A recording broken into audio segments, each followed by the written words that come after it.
जय हिंद। सत्य के साथ धीरज चौहान एक बार फिर आपके बीच में। आज मैं जिस विषय पर बात कर रहा हूं वो एक आम आदमी की जिंदगी से जुड़ा हुआ है। मैं प्राइवेट हॉस्पिटल की बात कर रहा हूं, पूरे भारतवर्ष की। हमारे देश में कई सारी रेगुलेटरी बॉडियां भारत सरकार के अधीन काम करती हैं, जैसे बैंकिंग सेक्टर, इंश्योरेंस सेक्टर या मोबाइल सेक्टर, यहां तक कि बिल्डर के लिए भी रेरा जैसी संस्था बनाई गई है। लेकिन मेरी जानकारी के हिसाब से ऐसी कोई strong regulatory body private hospital के लिए नहीं बनाएगी। रेगुलेटरी बॉडी है बट वो मापदंड के लिए, छोटे मोटे मापदंड के लिए है। ऐसी कोई स्ट्रॉन्ग रेगुलेटरी बॉडी नहीं है जो आम आदमी भी जाकर वहां पर ट्रीटमेंट करा सके। जब एक आम आदमी अचानक उसको पता चलता है उसके घर के अंदर उसके पिता का स्वास्थ्य बहुत गड़बड़ हो गया है, तबीयत बहुत खराब हो गई है, तो ये नहीं देखता कि सरकारी हॉस्पिटल जाऊं कि प्राइवेट हॉस्पिटल जाऊं। सबसे पहले वो व्यक्ति ये देखता है मेरे पिता की जान कैसे बचेगी। वो अपने नियरेस्ट हॉस्पिटल जाने की कोशिश करता है। कोशिश ही नहीं करता, जाता ही है, क्योंकि वो इतना टेंशन में रहता है। जब हॉस्पिटल के अंदर कदम रखता है, एक अच्छे हॉस्पिटल की बात कर रहा हूं जो मैंने अपनी आंखों से देखा है, मैं उसकी बात कर रहा हूं। जब आम व्यक्ति जाता है हॉस्पिटल के अंदर और ये सोच के भी जाता है कि वो अपने महीने की कमाई से हेल्थ इंश्योरेंस की पॉलिसी भी लेके जाता है जो उसने ले रखी होती है। फटाफट इमरजेंसी में उसका ट्रीटमेंट स्टार्ट होता है और उससे पूछा जाता है आपके पास कोई हेल्थ इंश्योरेंस है क्या?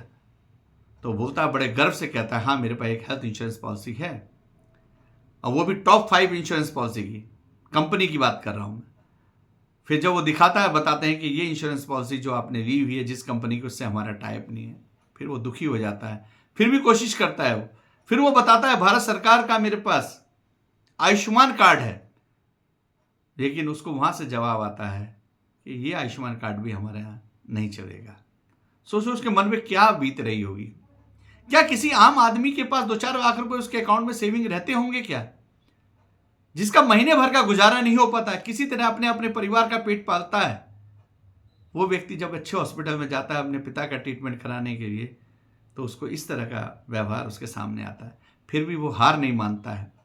वो तो डॉक्टर साहब मेरे पिता की जिंदगी बच जानी चाहिए, चाहे कुछ भी हो, लेकिन आप मेरे पिता का ट्रीटमेंट स्टार्ट करें। फिर ट्रीटमेंट स्टार्ट होता है। वो बेचारा कहीं ना कहीं इधर उधर से अपना पैसे का अरेंजमेंट करता है और ट्रीटमेंट स्टार्ट कराता है। मैं भी जब उस हॉस्पिटल के अंदर देखने गया, मेरे को सारी जानकारी मिली, और उसके बाद मैंने कुछ 2-4 महिलाओं को भी देखा वहाँ पर। गरीब महिलाएं थी बेचारी, वो अपना पुश्तैनी घर को गिरवी रख कर, जमीन को गिरवी रख कर अपने पति का ट्रीटमेंट करा रही थी।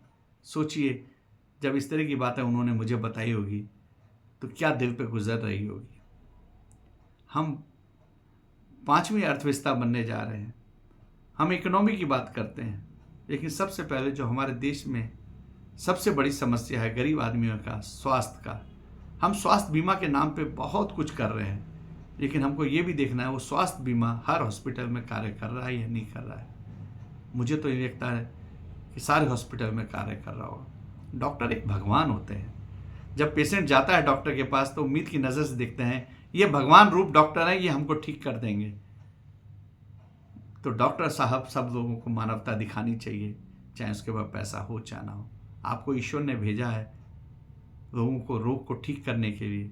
आप भगवान के रूप में हैं, उसका निदान करने की जिम्मेदारी आपके पास है।